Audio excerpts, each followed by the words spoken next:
اہل سنت والجماعت کا ملکی سطح کا پہلا دارالقضاء، جس کو ہم اور آپ پیار سے ادارے شریعہ پٹنہ بہار کے نام سے جانتے اور پہچانتے ہیں۔ جی ہاں، آپ نے نام ابھی تک سنا ہوگا، لیکن آج ہم آپ کو دکھانے کی کوشش کریں گے۔ یہ وہی ادارے شریعہ ہے جس کو حضور قائد اہل سنت حضرت علامہ ارشد القادری علیہ الرحمہ نے ضرورت کو محسوس کرتے ہوئے پٹنہ بہار کی سرزمین پر آپ نے ادارے شریعہ کا قیام عمل میں لایا۔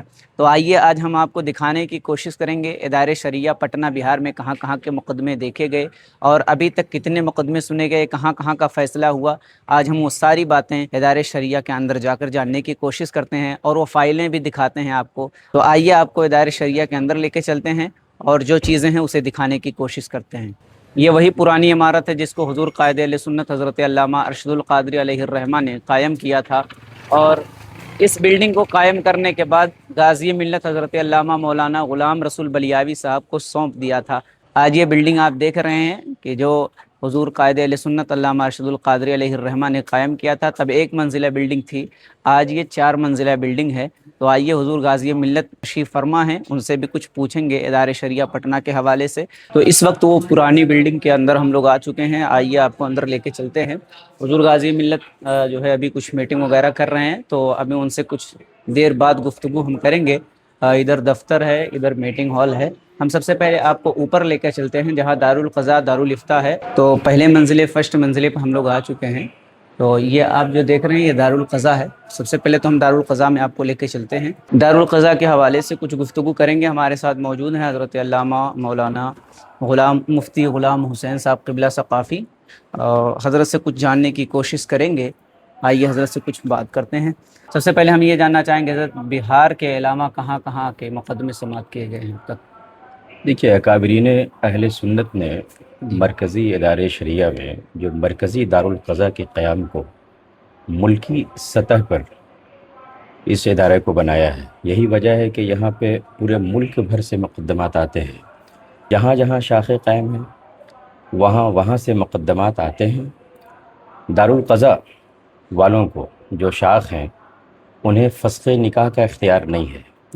انہیں مقدمہ کی تحقیق کر سکتے ہیں، مقدمہ اندراج کر سکتے ہیں، باقی مصالحت اور خلا وغیرہ وہ کرا سکتے ہیں، لیکن فسخ نکاح کے لیے انہیں مرکزی دارالقضاء میں ہی وہ پوری فائل انہیں بھیجنی ہوتی ہے اور یہاں فیصلہ ہوتا ہے۔ یہاں پہ بہار کے علاوہ جھارکھنڈ، یو پی، بنگال، کولکتہ، اس کے علاوہ بنگلور، راجستھان، بامبے و دیگر چھتیس گڑھ، ان سارے علاقوں سے، جبل پور ایم پی سے مقدمات آتے ہیں، اندراج ہوتا ہے، اس کے فیصلے یہاں سے ہوتے ہیں۔ ابھی بھی آتے ہیں؟ جی ابھی بھی ہے۔ ماشاءاللہ۔ تو حضرت ہم اس کے کچھ پرانے ریکارڈ ہم اپنے سامعین کو دکھانا چاہیں گے، تو کچھ پرانے ریکارڈ جو پہلے سے موجود ہیں میں آپ کو دکھاتا ہوں۔ تقریباً جو یہ سارے دیکھیں، یہ مکمل 1968 سے جب سے دارالقضاء قائم ہوا ہے اس وقت کی ساری فائلیں یہاں پہ ہیں۔ اور نمونے کے طور پہ یہ دیکھیں آپ، یہ دیکھیے 2006 یہ 6 کی فائل ہے، وہ مکمل طریقے سے فائلنگ کر کے رکھی گئی ہے، محفوظ۔ یہ 2006 2006 اسی طریقے سے سن وائز یہ ساری فائلیں۔ یہ دیکھیے 1998 ہے، ادھر 1987، 1991، 93، 1980۔ جی، اسی طریقے سے 1968 سے لے کر کے اب تک کی ساری فائلیں یہاں موجود ہیں، سارے مقدمات کی تفاصیل ہیں۔ تو آپ یہ جو کمرہ دیکھ رہے ہیں اس پہ لکھا ہوا ہے علامہ ارشد القادری علیہ الرحمہ، جو بانی سربراہ اعلیٰ ادارے شریعہ پٹنہ بہار، حضرت یہیں پر قیام کیا کرتے تھے۔ تو ابھی دارالقضاء اور یہ روم حضرت جہاں قیام کرتے تھے، اور یہ سامنے آخری عمر میں حضرت کا قیام گاہ پھر نیچے ہو گیا تھا، ہے نا۔ اب دارالافتاء کی طرف بڑھ رہے ہیں۔ حضرت مفتی غلام حسین صاحب قبلہ ثقافی دارالافتاء کے بارے میں کچھ بتائیں گے۔ یہ درسگاہ ہے، تربیت افتاء کے سارے علماء یہیں بیٹھ کر کے پڑھتے ہیں۔ اس وقت تقریباً 35 علماء کرام ہیں جو ہندوستان کے مختلف جامعات سے فارغ ہو کر کے یہاں پہ ایڈمیشن لیے ہیں، جو 2 سال کا کورس کریں گے افتاء کا افتاء کا۔ جی باقی یہ لائبریری ہے، یہ لائبریری اسی وقت یہ قائم کی گئی تھی؟ جی جی، ابھی اس میں کتنی پرانی کتابیں موجود ہوں گی؟ یہ ساری مکمل چاروں مسلک میں، جی فقہ، حنفی، شافعی، حنبلی، جن جن مسلک میں چاہیے کتابیں، وہ سارے جزیات یہاں موجود ہیں الحمدللہ۔ قیام جب سے ہوا ہے جی تب کے مخطوطہ شکل میں جتنے فتاوی لکھے گئے ہیں وہ سب یہاں محفوظ ہے۔ یہ تقریباً 60,000 فتاووں کا مجموعہ ہے جو 28 جلدوں میں یہ محفوظ ہے، مخطوطہ کی شکل میں 28 جلدیں، 3 جلدیں چھپی ہے۔ اب اس میں بھی انتخاب ہو رہا ہے، انشاءاللہ بہت جلد ہے، یہ بھی اب طباعت ہو کر کے انشاءاللہ منظر عام پر یہ کتابیں بھی آ جائے گی۔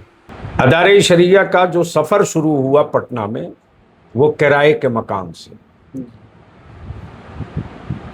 کرائے کا 2 روم پٹنہ کے سبزی باغ میں رئیس القلم نے لیا، اور وہاں سے یہ بھاڑے کے روم سے ادارے شریعہ کا سفر جاری ہوا۔ ادارے شریعہ کا قیام سن 1968 میں ہوا۔ دارالقضا کا جو بائی لاز بنا، جو دستور العمل بنا، اس دستور العمل کی پوری ترتیب فقیہ عصر، مناظر اہل سنت، حضرت علامہ مولانا مفتی عبید الرحمن صاحب رشیدی علیہ رحمہ نے ترتیب دیا، اور اس پر بحث و تمہیز کے بعد آخری مہر حضور تاجدار اہل سنت حضور مفتی اعظم ہند نے، حضور سید العلماء نے، حضور برہان ملت نے، اس دور کے تمام اکابرین نے لگائی کہ انہی بنیادوں پر، اسی ضابطے کے تحت نکاح فسخ بھی ہوگا۔ زد و کوب ہے تو اس سے کیسے حل کیا جائے گا، وہ پوری اسکرپٹ ہے۔ الحمدللہ 1968 سے لے کر اب تک، یعنی ماضی قریب تک، ملک کے مختلف صوبوں سے، یہاں تک کہ بریلی شریف سے، مرکزی دارالافتاء بریلی شریف سے، حضرت علامہ مولانا فقیہ عصر قاضی عبدالرحیم صاحب علیہ رحمہ ہوں، یا حضرت علامہ مولانا مفتی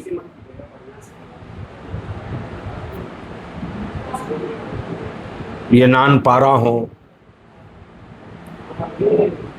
علامہ مفتی سے سید عارف صاحب علیہ رحمہ ہوں، یا الجامعۃ الاشرفیہ مبارک پور ہو، یعنی ان مستند اور دارالافتاء میں جب ازدواجی تنازعات میں، خصوصاً نان نفقے کا یا فسخ کا یا زود و کوب کا معاملہ آتا تھا، تو ہمارے اکابرین اس استفتے کو منتقل فرماتے تھے کہ آپ اس کے لیے رجوع کریں ادارے شریعہ پٹنہ سے۔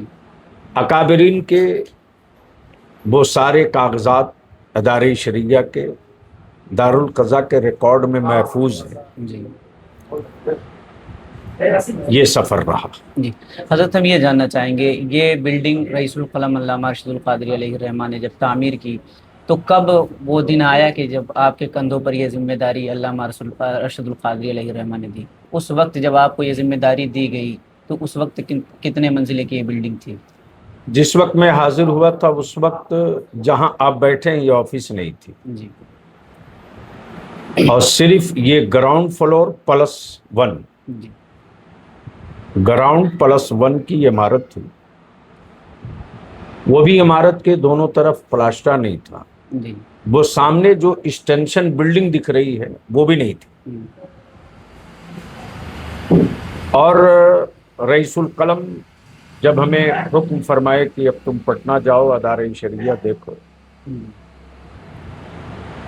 تو آنے کے بعد رئیس القلم کی ادارت میں ایک مجلہ نکلتا تھا پہلے 15 روزہ رفاقت کے نام سے، جو اہل سنت کی بڑی معتبر آواز تھی. پھر اس کے بعد وہ ماہ نامہ رفاقت ہوا. تو میں جب حاضر ہوا تو رئیس القلم نے فرمایا کہ اس وقت ضرورت ہے کہ آپ رفاقت کو جاری کرو. پھر جاری ہوا رفاقت، ایک زمانے تک چلا. اس بیچ میں رئیس القلم نے حکم فرما دیا کہ چلو اب تم کو آسام بھی چلنا ہے. تو وہاں دارالعلوم مخدومیہ کے نام سے رئیس القلم نے پہاڑ پر ایک ادارے کی بنیاد ڈال رکھی. تو لگ بھگ 1 سوا مہینے میں وہاں رہ گیا، حضرت کے ساتھ ہی رہا. پھر اس کے بعد آہستہ آہستہ کام بڑھتے گیا، جگہ کی قلت ہوتے گئی. تو الحمدللہ منتظمہ کو اعتماد میں لے کر کے جو لوگ اس دور میں تھے وہ بڑے مخلص اور بڑے درد والے تھے. وہ ہمارے قاضی شریعت اول حضرت علامہ مولانا مفتی محمد فضل کریم صاحب حامدی علیہ رحمہ ہوں، یا قاضی شریعت حضرت علامہ مفتی عبدالحافظ رضوی صاحب علیہ رحمہ ہوں، ان دونوں بزرگوں نے بھرپور ہماری پشت پناہی کی، اور احباب اہل سنت کے خیر خواہوں نے، مخیر حضرات نے تعاون کیا. تو G+1 ملا تھا، پھر اس کو 2 کیا، پھر 3 کیا، پھر آج 4 منزلہ آپ دیکھ رہے ہیں. اور یہ ہمارے دونوں قاضی جن کا بھی میں نے تذکرہ کیا، یہ وہ اپنی زندگی کا حصہ سمجھ کر کے کہ یہ میری زندگی کا وہ عظیم حصہ ہے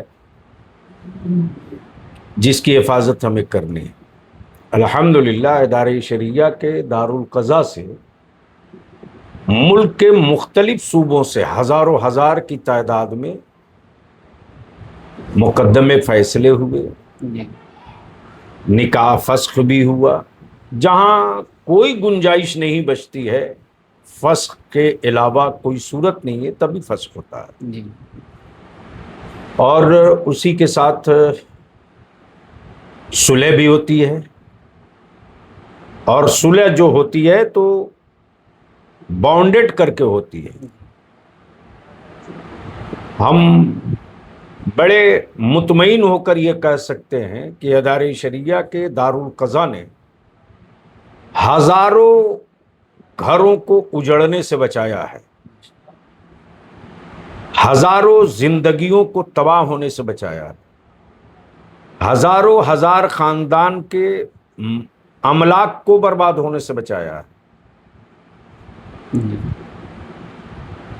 تو ادارہ شریعہ کے سن قیام سے لے کر کے اب تک کی یہ تاریخ رہی ہے. اب الحمدللہ ملک کے 13 صوبوں میں اس کی شاخیں ہیں. آپ کرناٹکا چلے جائیں تو پورے کرناٹکا صوبے کی جو مرکزی دفتر ہمارا ہے جامعہ حضرت بلال میں، وہاں کے ہمارے قاضی شریعت حضرت علامہ مفتی اسلم صاحب رضوی ہیں. اسی طرح سے آپ بنگال کا دارالقضاء صوبائی دفتر کا مسجد ولی اللہ لائن میں کولکتہ میں ہے، وہاں ہمارے قاضی حضرت علامہ مفتی دلدار حسین صاحب جو مدرسہ ضیاء الاسلام کے مدرس بھی ہیں. اسی طرح سے جھارکھنڈ میں ادارہ شریعہ جھارکھنڈ کے نام سے ہے، جس کا صوبائی دفتر آپ کو مدرسہ اسلامی مرکز رانچی میں ہے. اسی طرح سے آپ کے راجستھان میں بھی ہے، گوہاٹی میں بھی ہے، اڑیسہ میں بھی ہے. تو ملک کے مختلف نہیں بلکہ 13 صوبوں میں اس دور میں